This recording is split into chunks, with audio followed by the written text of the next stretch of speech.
So confusion after NEET 2024 எல்லாருமே last week so Sunday வந்து NEET exam எழுதி முடிச்சிருப்போம். And probably எல்லாருமே எல்லாமே செக் பண்ணியிருப்பீங்க, உங்கள் மார்க்ஸ் என்ன தெரிஞ்சிருக்கும். ஸோ எல்லாமே ஓரளவுக்கு நம்மளுக்கு என்ன நடக்குதுங்கிறது இப்போ தெரிஞ்சிருக்கும். ஸோ நெக்ஸ்ட் ஸ்டெப் என்ன பண்ணலாம் அப்படிங்கிறதுல there are so much of confusions. Either நல்ல மார்க் வாங்கினவங்களுக்கும் அடுத்து என்ன பண்ணலாங்கிறதுல கன்ஃபியூஷன், இல்லை நம்ம மார்க் கம்மியாக இருக்குது அப்படின்னாலும் அடுத்து என்ன பண்ண போகலாங்கிறதுல ஒரு சின்ன கன்ஃபியூஷன்ஸ் இருக்குது. ஸோ இதை பற்றி தான் இந்த வீடியோவில் பார்க்க போகிறோம், right? Before going, welcome to my channel Inspiring Brains, and this is Hari, completed physiotherapy, currently doing final year MBBS and a part-time biology faculty. Okay, so I'll tell you my methodology. Like I'll give you an overall idea, like what is happening in the medicine side. மெடிசனில் இதெல்லாம் தான் இருக்குது, நீங்கள் எம்பிபிஎஸ்ஸாக வரணும் அப்படின்னா இதெல்லாம் தான் வழி அப்படிங்கிறத சொல்கிறேன். Then in the next videos we'll talk some other things, like what are the other things and what is your feel right after your failure. எப்படி இருக்குங்க உங்களோட ஃபீல், என்னால் அதை புரிஞ்சுக்க முடியும். So I'll tell you and we'll talk regarding that and we'll sort it out. So இதெல்லாம் பார்க்கலாம், right? we'll do one by one. இதுக்கெல்லாம் முன்னாடி you should know about the various things that is happening and various things that is happening to help the students. So once which is the Vedantu is coming up with a good plan. Like there is something called this 1:1 counseling. So if நீங்கள் NEET 2024 எழுதிருக்கீங்க, but உங்களுக்கு நிறைய confusion, so உங்களோட mark என்ன college கிடைக்கும், என்ன ஏர் rank, இதெல்லாமே கன்ஃபியூஷனாக இருந்துச்சு அப்படின்னா, so they are organising a 1:1 counseling wherein you can discuss about what all the colleges that is available, இந்த மார்க் என்னென்ன காலேஜ் கிடைக்கலாம், அதில் என்ன எடுக்கலாம் அப்படிங்கிறது எல்லாமே சீஃப் மென்டார்ஸ் வச்சு they will discuss. And you will get an idea or whether to drop. இல்லை இந்த மார்க் செட் ஆகலை, நான் ட்ராப் பண்ணால் கரெக்டாக இருக்குமா இருக்காதா for NEET 2025. And if at all I'm dropping, and if at all you wish to continue in Vedantu, what are all the exclusive scholarship that you will get? இது எல்லாமே you will have it in 1:1 direct counseling. That is going to happen on 2 days. So one is on May 13, that is on Anna Nagar சென்னையில் நடக்க போகுது. Next is May 14 மதுரையில் நடக்க போகுது. So இந்த ரெண்டு வென்யூவில் டைரக்டாக 1:1 கவுன்சிலிங் நடக்க போகுது. வேர் யூ கேன் அவைல், நீங்கள் ட்ராப்பராக இருந்தால் என்ன ஸ்காலர்ஷிப்ஸ், நீங்கள் எந்த காலேஜுக்கு போகணும், எந்தெந்த மார்க்ஸ்க்கு எந்தெந்த இதில் வரும், ஏரில் எப்படி வரும், இது எல்லாமே they will discuss, right? And for this description பாக்ஸில் நான் ஒரு ரெஜிஸ்ட்ரேஷன் ஃபார்ம் கொடுத்துருக்கேன். Kindly fill it and use this opportunity to explore your doubts, right? Coming back to the topic, the thing is, exam எழுதுகிற வரைக்கும் exam நல்லா எழுதணும், பெட்டராக எழுதணும், அதில் எந்த தப்பும் வரக்கூடாது அப்படின்னு யோசிச்சுட்டு இருப்போம். பட் ஒன்ஸ் எக்ஸாம் முடிஞ்சதுக்கப்புறம் என்ன நடக்குது ஆர் என்ன பண்ணலாம், என்னென்னலாம் அவைலபிளாக இருக்குது, இதை தேடுறதுக்கே நம்மளுக்கு பாதி டைம் போயிடும். ஸோ என்னோட ஒவ்வொரு வீடியோலையுமே what I'm going to try for this next 1 or 2 weeks is will schedule எல்லா ஃபார்ம் ஆஃப் பீப்புளுக்கும் இது போகணும். Like those are at the நல்ல மார்க் வாங்கிட்டீங்க, என்ன காலேஜ் டிசைட் பண்ணும் அவங்களுக்கு, அடுத்து ஒரு திஸ் ஆர் தட் மார்க்கில் இருக்கும் என்ன பண்ணலாம் அவங்களுக்கு, ஆர் ஓகே நம்மளோட மார்க்கு சீட் கிடைக்காது, அதுவும் நம்மளுக்கு கவர்மெண்ட் காலேஜ் கிடைச்சாதான் நம்மளால் படிக்க வைக்க முடியும், அந்த மாதிரி ஒரு family situation. So next step நான் என்ன பண்ணலாம், ஆர் ரைட் நோ என்னோட மைண்ட் செட் எவ்வளோ மோசமாக இருக்குது அவங்களுக்கான ஒரு இது. ஸோ நிறைய நாள் நானுமே அந்த மைண்ட் செட்லலாம் இருந்திருக்கு. ஸோ யாருமே இல்லாத எல்லாத்தோட வாழ்க்கையுமே அடுத்தடுத்து மூவ் ஆகிட்டே இருக்கும். எல்லாரும் ஓடுவாங்க, வருவாங்க, போவாங்க, வேலைக்கு போவாங்க, நம்ம வீட்டில் இருக்கவங்க வேலைக்கு போயிட்டே வருவாங்க. அவங்களுக்கு ஒரு ரெகுலரான இது போகும்போது நம்ம மட்டும் ஏதோ அப்படியே மற்றதெல்லாம் ஃபாஸ்ட் ஃபார்வர்டில் போகிற மாதிரியும் நம்ம மட்டும் ஸ்டாட்டிக்காக இப்படியே உட்காந்துட்டு இருக்கிற மாதிரியும் ஒரு மைண்ட் செட் இருக்கும். I think many of you will get this, right?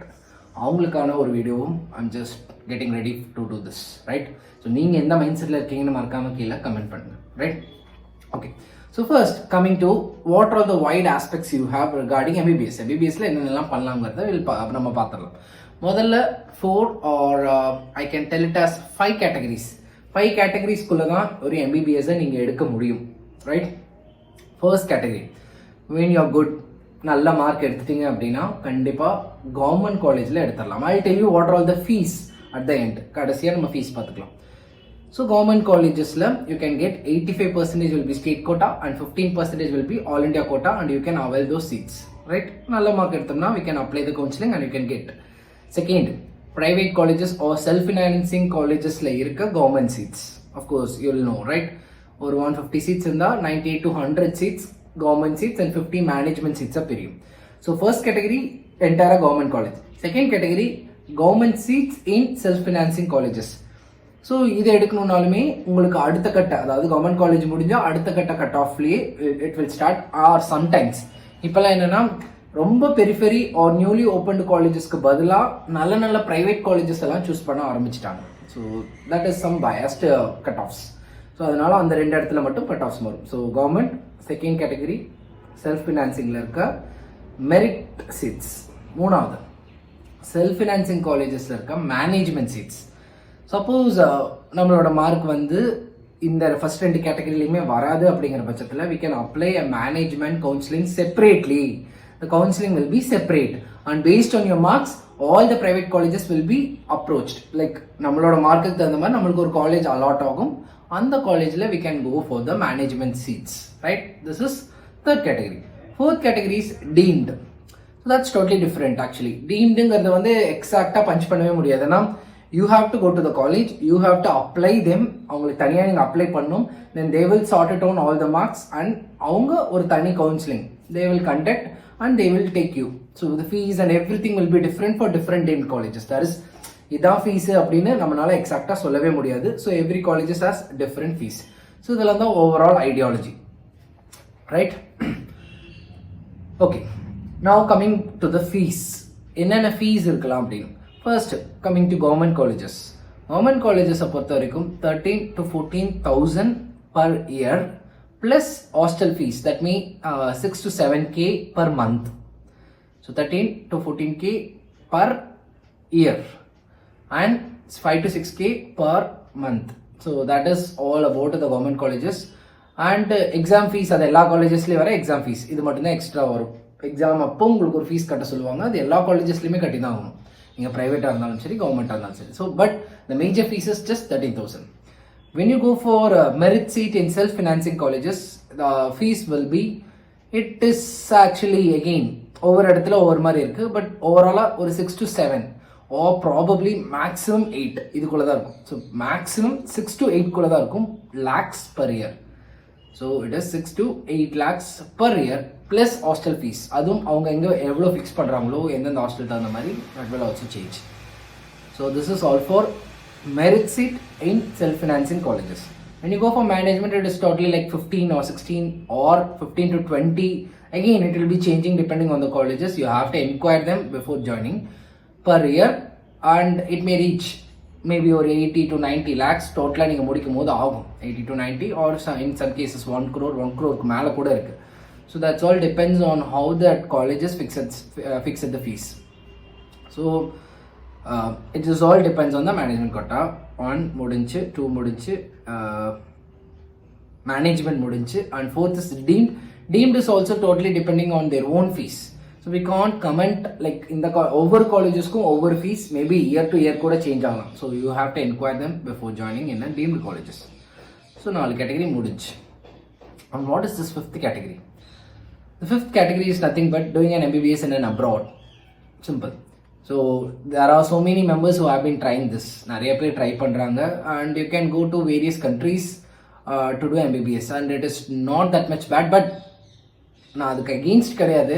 But you have to lose many things. Though இது ரொம்ப ஈஸியாக இருக்கும். ஏன்னா நீங்கள் எவ்வளோ மார்க் வாங்கியிருந்தாலும் or in some of the universities even நீங்கள் நீட்டில் ரொம்ப கம்மி ஈவன் ஃபெயிலியாக இருந்தால் கூட you are getting seats in some of the universities in various countries. But what is the actual statistics அப்படின்னு பார்த்துட்டோம் அப்படின்னா திருப்பி நீங்கள் வரதுக்கே ஒரு 6 to 7 இயர்ஸ் ஆகும். ஏன்னா அவங்க 1 year ஏதோ லாங்குவேஜஸ், அதுக்கு அடுத்து மற்ற இயர்ஸில் தான் மெடிசன் சப்ஜெக்ட்ஸ் எல்லாம் வரும். ஸோ 6 to 7 இயர்ஸ் கழிச்சு நீங்கள் இங்கே வந்து you have to clear and entrance which is called as FMG, foreign medical graduate examination. அதை நீங்கள் முடிச்சுட்டு மறுபடியும் இங்கே ஒரு 1 year இவங்க எந்த காலேஜில் அலாட் பண்ணுறாங்களோ, it may be government or anything, அதில் 1 year you have to work. FMG clear பண்ணுறதே ரொம்ப கஷ்டம். அதுக்கு அடுத்து 1 year you have to work. இதெல்லாம் பண்ணாதான் first Indian licence, medical licence you will get. So approximately 6 to 7 or 8 to 9 இயர்ஸ்க்குள்ளே ஆகும். 7 or I can put it as 7 to 9 இயர்ஸ்க்குள்ளே ஆகும். You will get. அதுவும் if you clearing the entrance as much as ரொம்ப சீக்கிரமாக clear பண்ணிட்டீங்கன்னா, இல்லாட்டி it may takes time. So இதெல்லாமே just keep it in mind. And if you have some good friends, not like ஜாலியாக இருக்கும் அப்படின்னு சொல்கிறவங்கள தவிர கொஞ்சம் அகாடமிக் மேலே அக்கறை இருக்கிறவங்க கிட்ட you just consult before going to abroad. So அதை கன்சல்ட் பண்ணிவிட்டு then you can choose of where to go. That's the thing. And fees is different for different countries and different universities that you can check it out. நிறையா ஏஜென்சிஸே இங்கே வந்துருச்சு. அது போக நீங்கள் அந்தந்த ஊரில் படிக்கிறவங்க கிட்ட கேட்டாலே they will guide you which country will be best. And if you want a detailed inquiry about this, we can do a video in the next time. Just put it in the comment box if you need it, right? So this is the overall idea. We got government, we got self-financing, but a government seat and management seat, deemed colleges, and finally abroad. So if you want something to be elaborated, just put it in the comment box below. We'll surely do a video in the next time, right?